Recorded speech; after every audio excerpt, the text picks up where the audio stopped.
Empires don't die of murder. They die of suicide. That's Rome.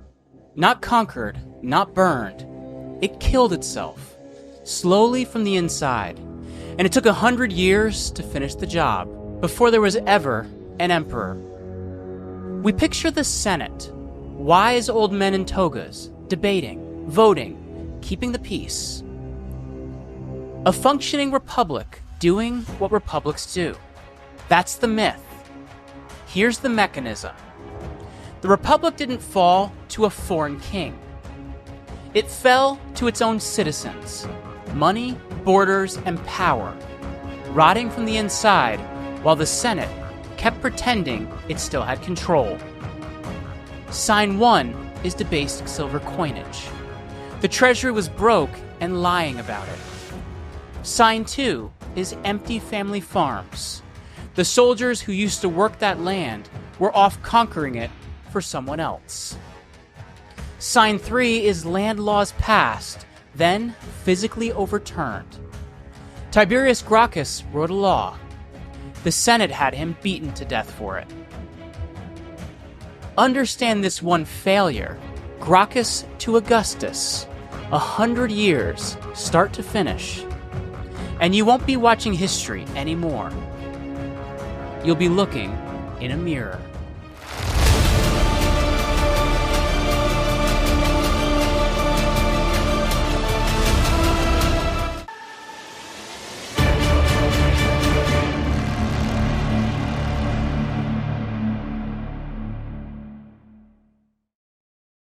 Welcome back to The Roman Pattern. I'm your host, Jeremy Ryan Slate, CEO and co-founder of Command Your Brand. You can check us out over at commandyourbrand.com. So we're going to do something a little bit different today. You guys have become very used to a bit more of the very scripted episodes from me where we're really working towards something, and we haven't done one of these unscripted videos in a while where we really work on a theatrical style script and a lot of the backing. This is kind of more of a big concept video. And the reason I wanted to do this here is we did something about similar to this about maybe 9 months ago or something like that, towards the beginning of the year. And that was really a framing for going into the fall of the Roman Empire. And we were talking about kind of how we got there.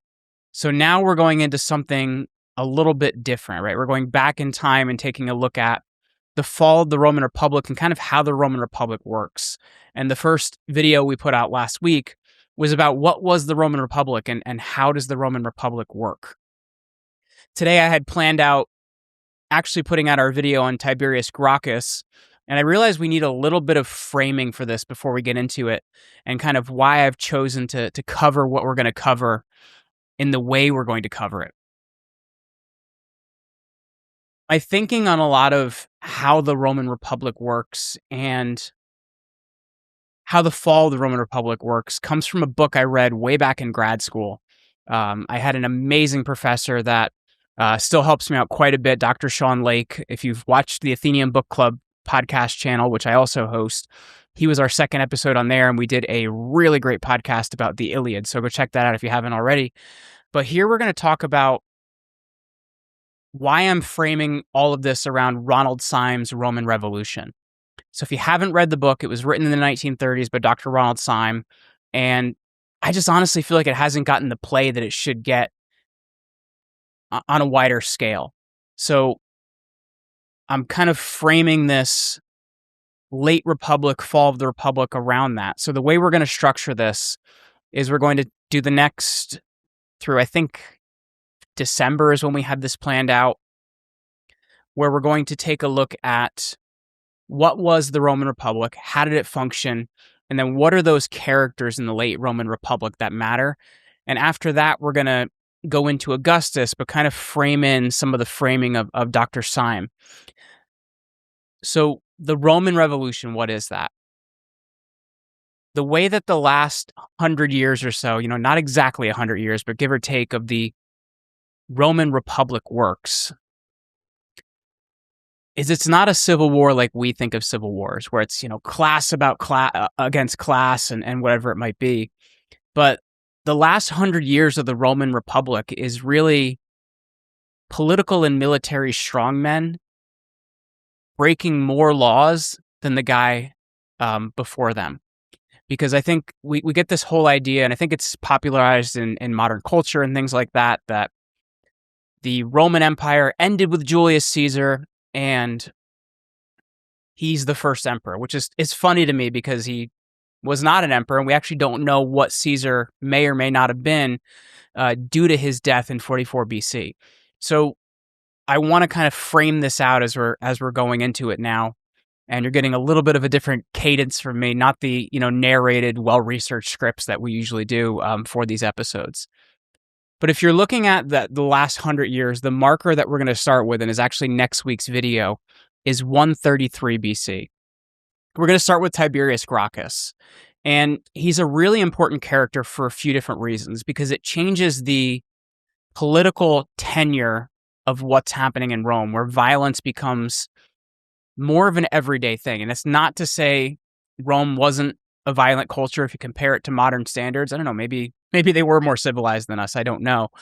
But it is different culturally than what we'd understand. But political violence to the point of people actually being killed, Tiberius Gracchus is really a big kickoff point for that. So who is Tiberius Gracchus? He's someone that fights in the Punic Wars, and as he's coming back from the Third Punic War, he's observing something different in the countryside. And this is going to get into the Marian reforms that we'll cover in a later video, but he's coming back and he's observing something in the countryside. As these men had been off fighting in the Punic Wars, he's seeing that their land has been basically taken from them or sold from them. Because you have to understand, culturally, Rome was citizen soldiers put together in order to fight and protect their territory. The Punic Wars were something totally different for Rome. It wasn't expected they would be fighting so far home for such an extended period of time. I'm not a Punic Wars expert. We may do a video on the Punic Wars in the future that I'll have to do a little bit more research for. I have a video, I think, coming out next week or the week after on the John Rondi show, where we get into, I think, like 3.5 hours. We cover the Punic Wars a little bit, definitely not my expertise, but he's coming back from the Punic Wars and he's observing these men that have been fighting far from home for a long time, have started to come back to find their land as either being farmed by rich families or they've lost their land. So there's a new concept in an agrarian society that we haven't seen before, and that's landless poor. So when he returns to Rome, he's trying to figure out, well, what do we do about this? And there's a few reforms that he's really trying to look into, because he's much more of a populare, something that's doing something for the good of the regular people, as opposed to an optimate, which are the senatorial families. They call themselves the great ones, is what optimates translates to. And the first thing he's looking at is, well, we need to feed these people. So he actually introduces the grain dole. And initially, the grain dole is something that's just discounted grain. It's not a handout, but it's discounted grain that's easier to afford. That's going to become more of a free program under one of the clients of Caesar a lot later on, Clodius Pulcher. Very interesting story behind Clodius, by the way, if you ever get a chance to look into him. He's born Claudius, but in order to get more power as a tribune of the plebs, somehow changes classes and goes from a patrician to a plebeian and takes the name Claudius and turns it into Clodius, but Clodius Pulcher.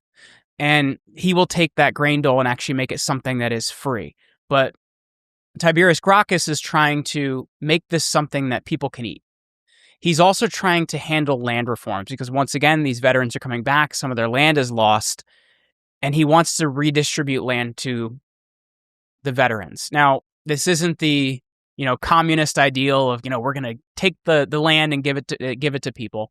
These are men that had come back from war and had lost their family farms.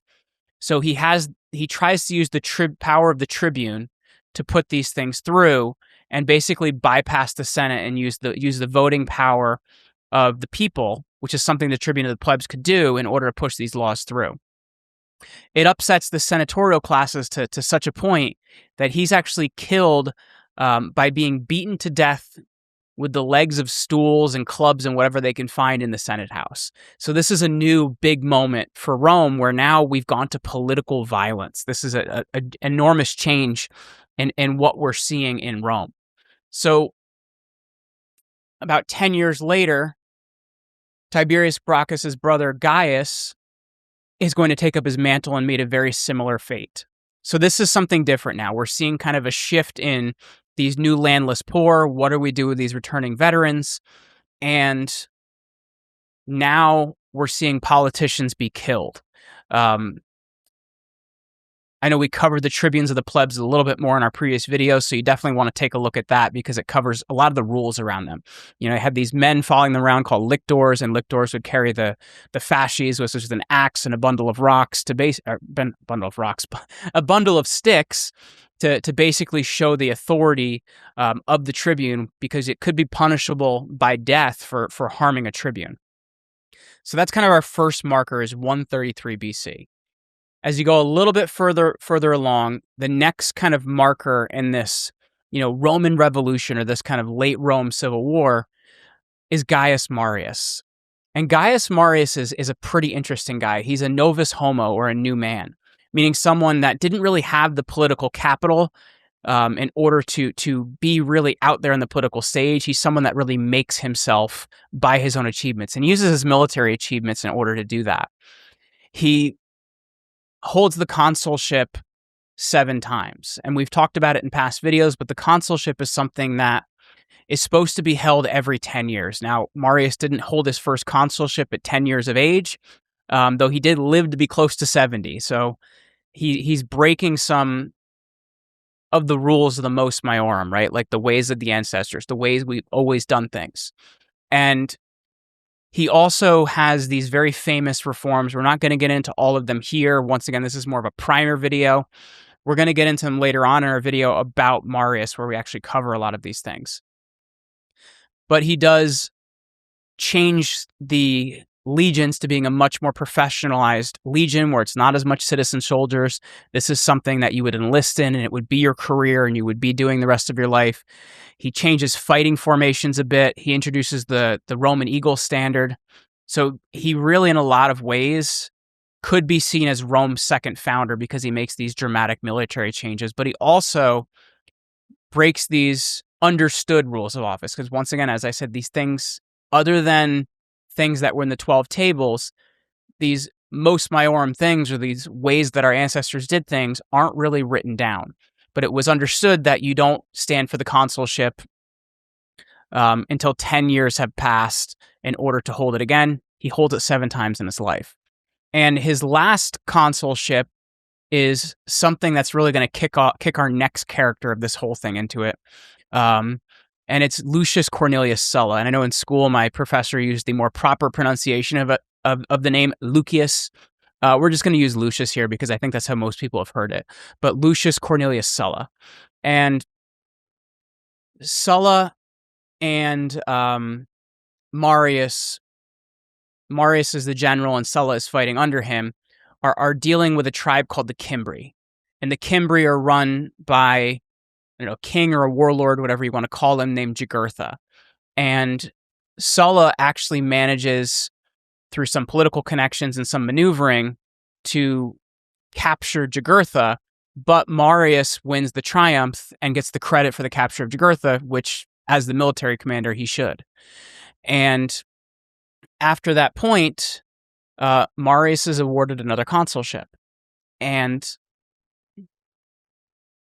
Sulla is upset about this whole thing. He marches on Rome. He's awarded the consulship, and there's a conflict that comes up. Once again, we're going to get into this a lot more in depth later on, but there's a conflict that arises between Sulla and Marius. Sulla is going to go into Greece for a while, then come back, and while he's been in Greece, there's been issues with what Marius has been doing to Sulla's family. And Sulla marches on Rome again. Marius leaves, goes to Greece himself. I just remember this story from my professor about how Marius is training. He's just training now to come back and fight Sulla. And, he talks about him being this old fat man training in military. And in my head, I have a fun picture of this. but he actually never makes it back to fight Sulla again. So then Sulla, by the Senate, is declared dictator for restoration of the Republic. And we've talked about this in previous videos, and we will talk about it again in future videos, but the dictator office, which interestingly enough, if you have any Timcast IRL listeners out there, Daniel Turner actually mentioned us on a recent episode in my definition of dictator, which was kind of cool to have out there. But the dictator is an office that's supposed to be held for a maximum of 6 months or until the end of the actual conflict or situation it was handling. You went past 6 months, you needed to get the Senate to reauthorize a dictatorship to go further. But typically it's 6 months and it's over, or the end of the conflict and it's over. And it's because Romans had the idea of having 2 consuls every year was kind of too much, back and forth, and one person could handle an emergency situation much easier than 2 people. Consuls had each other as colleagues. Now, though the dictator is serving by himself, he does still have a colleague that isn't quite as high as him, but will help him with things, but he's still a colleague. The colleague is called the magister equitum, or the master of horse. So he's there to basically make sure the things the dictator wants done are done. Now, Sulla holds this office of dictator from 82 to somewhere around 78 BC. He's not going to live that much longer than that, but he does hold this office for somewhere around 4 years.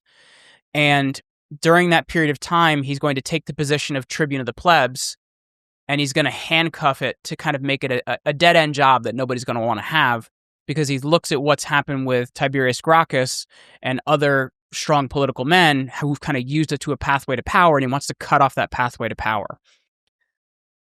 He's also going to institute a process known as proscription. What is proscription?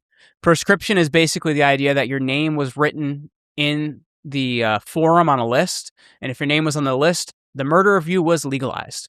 And it's a kind of interesting concept because it starts initially with Sulla's enemies and people in the Senate that he doesn't want in the Senate, which allows him to reform the Senate with a lot of his own men.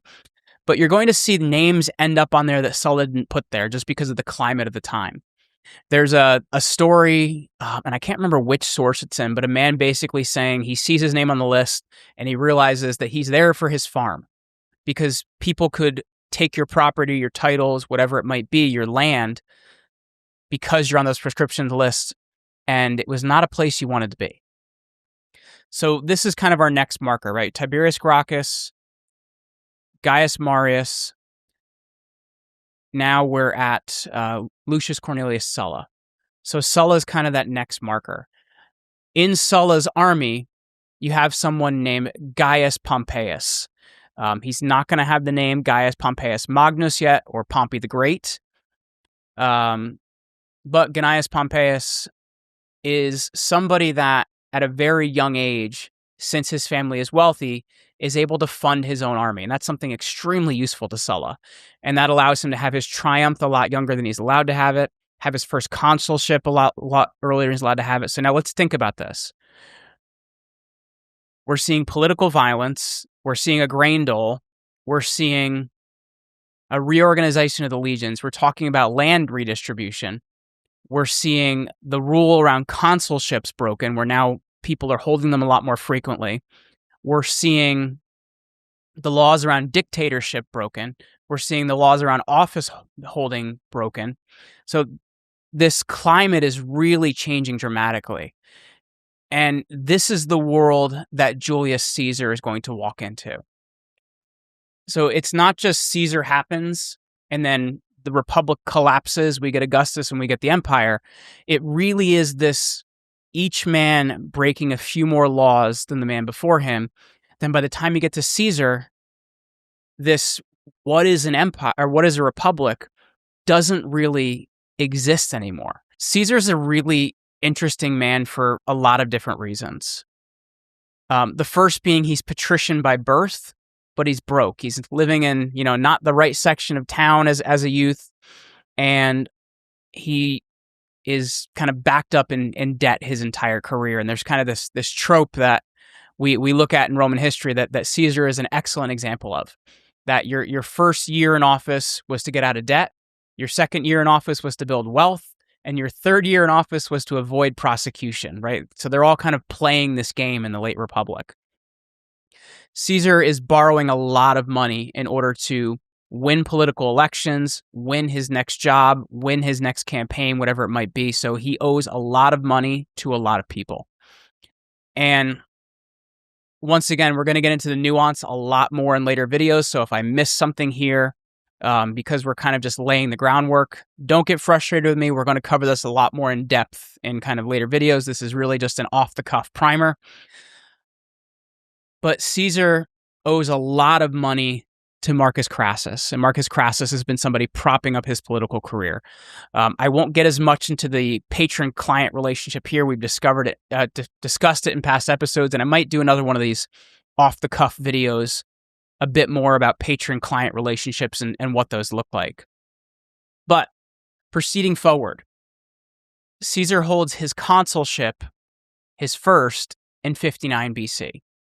And it's kind of an interesting place to be because when Caesar gets his consulship, his co-consul is going to be a man named Marcus Biblius. And Marcus Biblius is a client of Cato the Younger, who's like a political enemy of Caesar. He is the relative and the much less respectable and much less interesting relative of Cato the Elder that we remember from the Punic Wars. You know, Carthago delenda est, ending every speech with Carthago delenda est, even if it had nothing to do with Carthage, because, hey, Carthage must be destroyed, right? But Cato the Younger, and he's a very interesting character because he wears a clothing that is much less respectable because he's trying to show in his physical appearance just how conservative he is. And he decides that he's going to block Caesar at every turn, no matter if he agrees with Caesar or doesn't agree with Caesar. And Cato is using Biblius, the co-consul of Caesar, in order to make sure that Caesar can't get anything passed. So what's going to end up happening is Caesar's going to start taking votes directly to the people. He wants to do land redistribution and use some of the new land that Pompey has brought in from his campaigns against the pirates. And he's going to start trying to take the grain dole and organize it a bit better. He wants to do a lot more populist reforms. Cato's going to keep blocking these. It gets to the point where Caesar empowers the people and goes to the people so often that the people are actually going to chase Marcus Biblius from office and into his home, where he's going to spend most of the rest of the year. And the historical trope for this years were typically known as the names of the two consuls.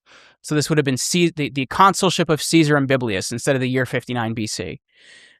Many were calling it the consulship of Julius and Caesar because Caesar was basically running Rome under his own authority. Now, we're going to get into the first triumvirate a lot more later, but basically most of the decisions are being run by Caesar, Pompey, and Crassus, who's the backer of Caesar.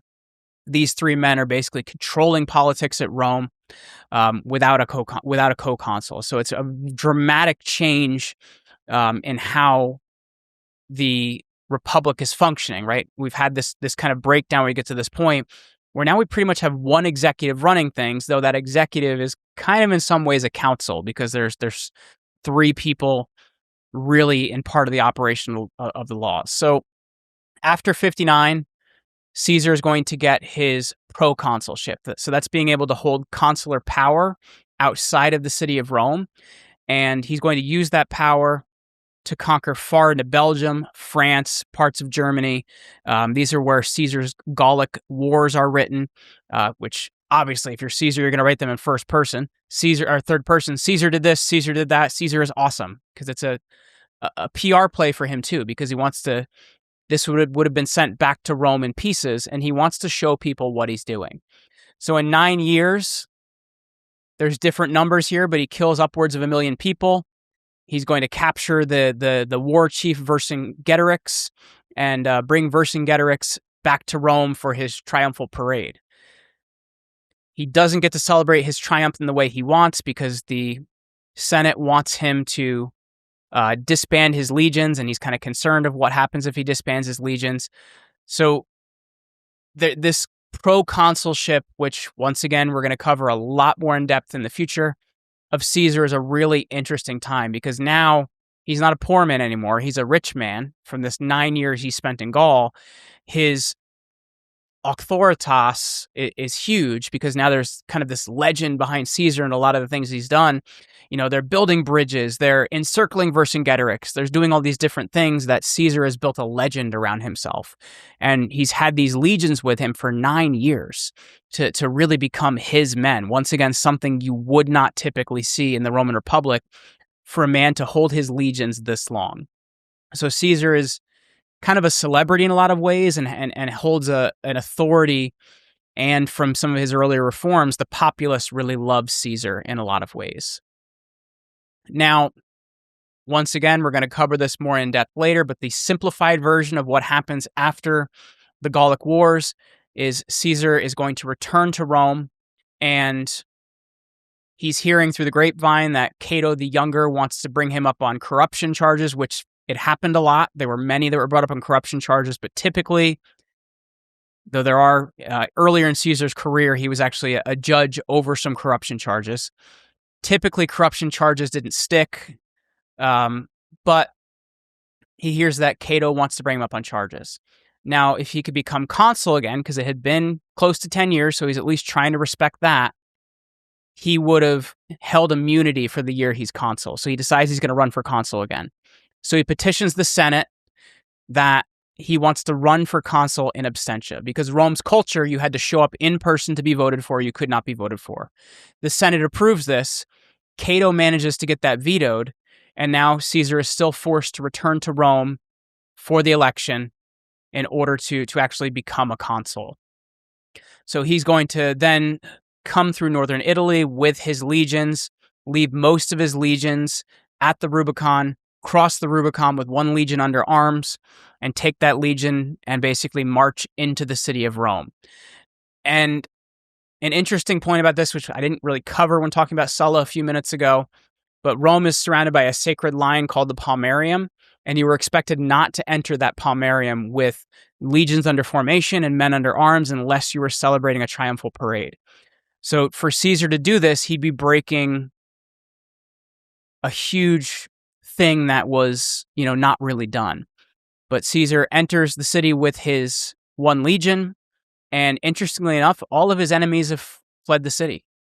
Over the next several years, those enemies are going to start dying off one by one, some by Caesar chasing them, others by, like Pompey, dying because the Ptolemaic king took his head and thought he could present it to Caesar, which Caesar, the Ptolemaic king, expected to be thrilled about, is not too thrilled about because, well, hey, this is a Roman, and you're killing a Roman, even though that Roman is now my enemy, interestingly enough.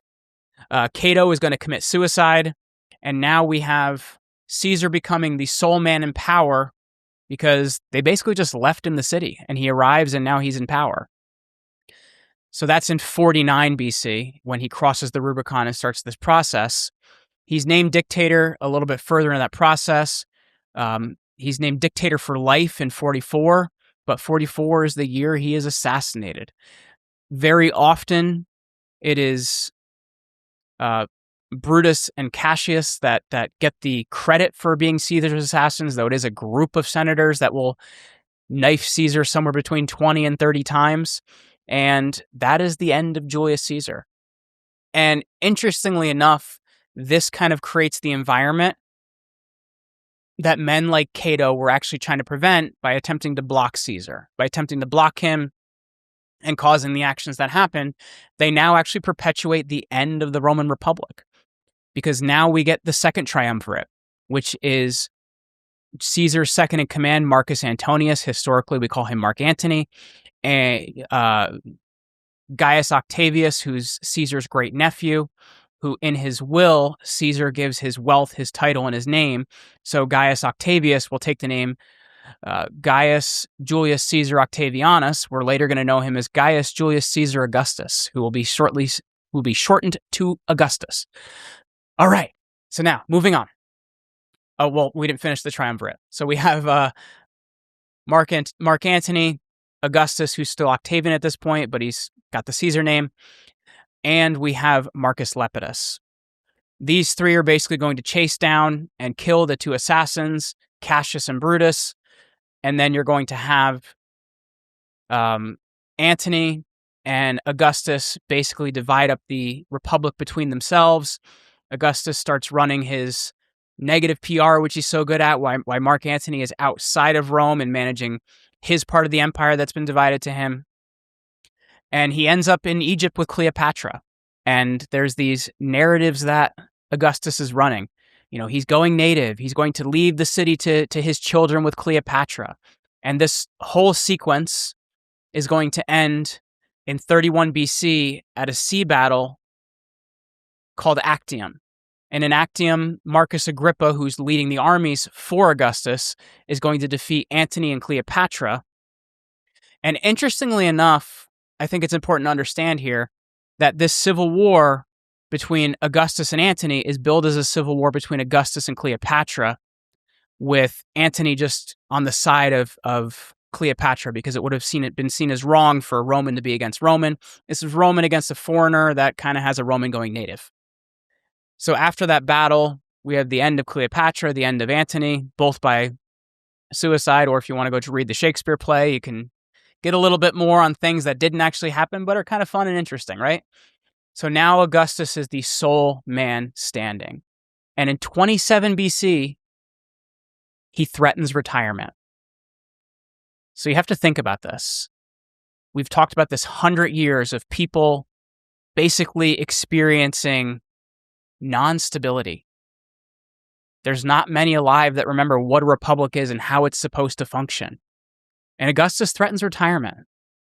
So the Senate and the people demand he stay. And they're like, hey, guess what? We've got a new title for you.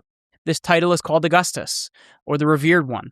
And that is actually how the Roman Republic falls. 100 years of upheaval into one man being left. And we're going to cover this a lot more in depth later on. But the word salad that Augustus spins here is kind of amazing. Because if we remember, Rome is a kingdom before it's a republic. So the word king, or the word rex, is something that's almost like swearing at someone. So it's not a title you wanted. So Augustus is smart. He comes up with this word salad of what he's going to call himself. The man that always spoke first in the Roman Senate was called the princeps senatus, or the prince of the Senate. So he calls himself the princeps civitas, or the prince of the city. You know, the first citizen. I'm just as equal as you, but I'm a little bit better.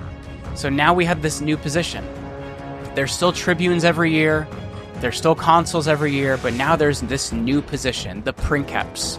And that is going to be what Augustus calls himself.